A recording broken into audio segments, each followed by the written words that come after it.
fans can really relate to the four-wheel drive pulling trucks. These tenacious pulling machines, especially the super stocks, are basically street trucks. Tonight we join the action in progress with Brian Johns holding a secure lead with a fantastic pull of 212.38. Next up is the queen of the 4x4s, Susan Dutton. Susan Dutton will be doing the driving of the 84 Chevy, appropriately named Against All Odds. She was a TNT Summer National Class Champion, so she's definitely capable of putting the wind out. All the young ladies, you need to get behind her. Let her know you're out here. Mr. Recycle going out under the hook Against All Odds. Wheatland, Indiana, getting ready to take a shot. Susan Dutton, ladies and gentlemen.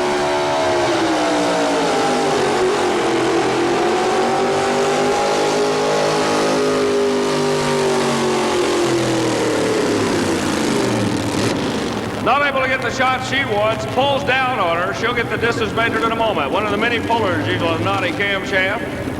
What I said, it's the Dutton Farm Chevrolet. A disappointing run for Sue Dutton, but the canary yellow Chevy will be back to pull another day. Here's Kenny Laux in his attempt to beat Brian Johns out of the lead. Kenny Laux coming out of Arcadia, Indiana. Bits and pieces, early model Chevrolet. Trying to get a hold of Brian Johns, a young man out of the Bluegrass State, out right here in Louisville, Kentucky, sitting on top at a 212.38.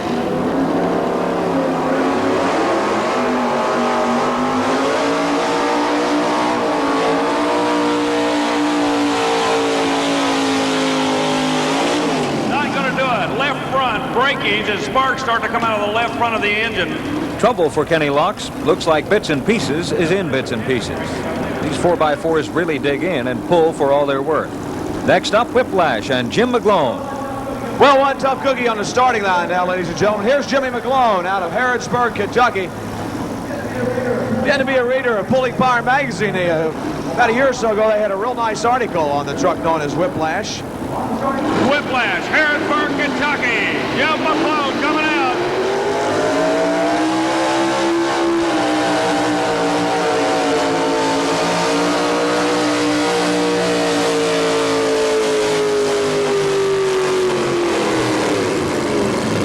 Runs out of horsepower on the end of the track. A strong shot that should pull him up in the top three. McGlone runs out of steam, but a good pull nonetheless. And he's in second place. Well, Jimmy McGlone, I'll tell you, what'd you think of this track today? It really tugged you down, didn't it? Yeah, it sure did. I come out real hard, or thought I did. I think I should have come out a little harder. But about halfway up the track, it grabbed a hold of me, and it's about all I could do. It just choked it plumb out. Next up is Irvin Johns. He's out to challenge the lead held by son Brian in the USA #1. The super heavyweight pulling chain is in place. It's backed up by a safety chain of equal strength. The third link is hooked to a kill switch, which will shut down the engine immediately if the truck does separate from the sled. The Color Me Gone Chevy is hooked up and ready to go. And it's a battle for the lead between father and son. A 4x4 family feud in Louisville. And the son's cheering his dad on. He's telling him to come after him.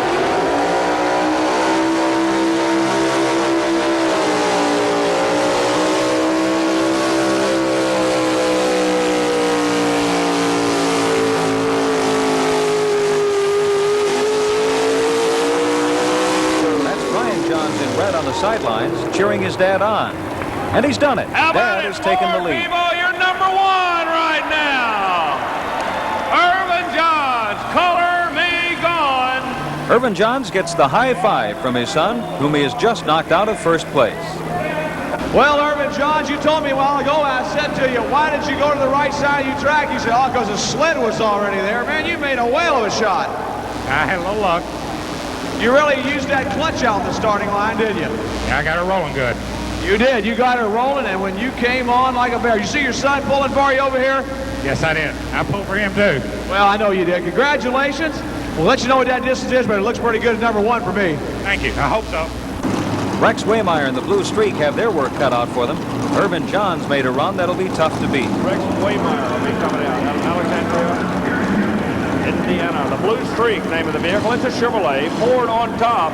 How about a Chevrolet, people? You got to let that Ford stay there. We're going to find out in just a minute. As a matter of fact, there's no more Fords in the field. The Chevrolets are going to have to go after that one bad Ford right now for the rest of the time.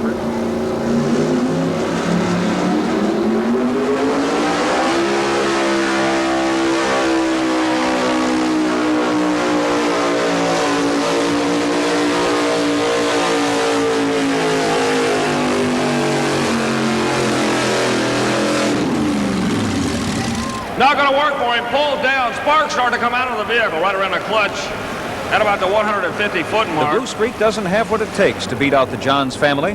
Irvin and son Brian hold on to first and second place.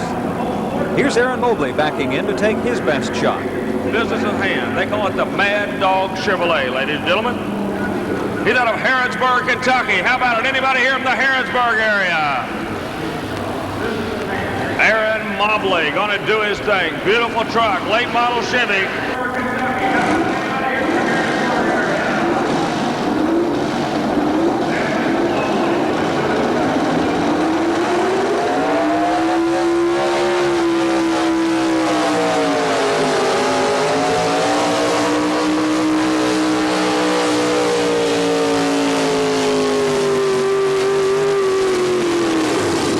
Mobley, strong shot. He may just have pulled up in that number 2 spot. We're going to have to wait and see. Track crew goes Aaron Mobley had to manhandle the Mad Dog to stay in bounds.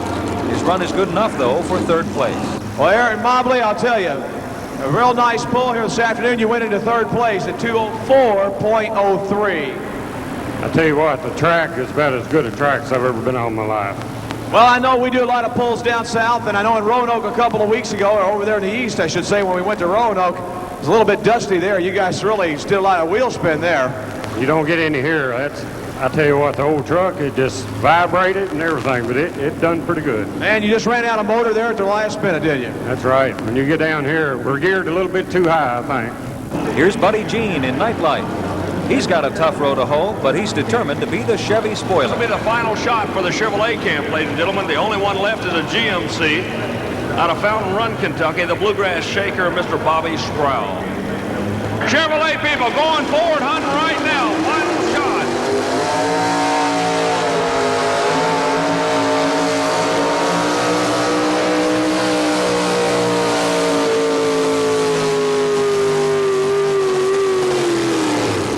Strong shot. I don't believe he's going to go in the lead, but he'll pull up into the top 3. It's looking like. A good run for Buddy Jean. The track is really grabbing tonight, and these 4x4s are digging with everything they've got. We've got one more puller with a chance to upset the Johns board. Right now, final shot. Currently on top, Color Be Gone Ford. Setting number 2, the USA 1 Chevrolet. Number 3, the Mad Dog. Father and son currently in the number 1 and 2 position. This is the only guy that can take it away from him.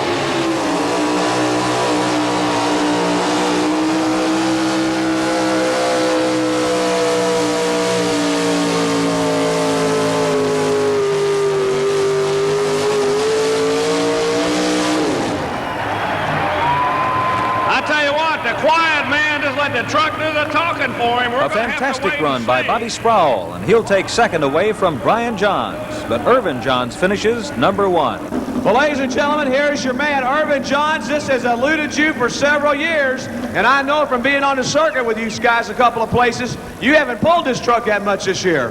First time this year, right now. Well, you've had it in mothballs, and I'll tell you what, if you just tuned it up from last year, it came out stronger. Is this a brand new engine just for this pull? Brand new. Brand new now. What cubic inches are you running in this one? 367. 367. Well, ladies and gentlemen, and all you Ford fans, I'll tell you, he's a long time coming, but let's give this man from Louisville, Kentucky, a big round of applause. Congratulations, Irvin Johns. Couldn't have a good, nicer guy. Thank you.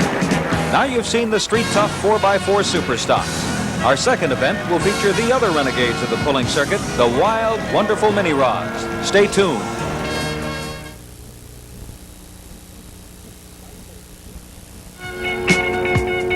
My first personal tractor that I used was the F20 with a Ford flathead in it. Back then, it didn't take a lot of power. The way I got in, as times went along, it was a matter of getting the tractor to really hook and pull, and it didn't take a lot of horsepower like it does today. you geared it down. I had one tractor that had basically 3 transmissions in it, counting the transmission that was in the tractor itself. And you did all this to get your gear just right and to use that power, regardless if the motor smoked, if it was a V8, if it hit on 6, you was in pretty good shape. You know, this is the starting of it. I got my big kick off at Bowling Green. I went there as a spectator the first year that they ever had one there, and I watched it and I thought, well, I'd like to get into that a little bit more. So the next year I was back. I just couldn't keep up with the growing of the sport at that time, and I started adding motors. The first big motor that I had was a 440-67 Dodge RT 440, and it was one I had in my wife's car. At the year, the car's only a couple years old, and I took that motor out and put it in my first pulling tractor, the motor that was worth a little bit more than just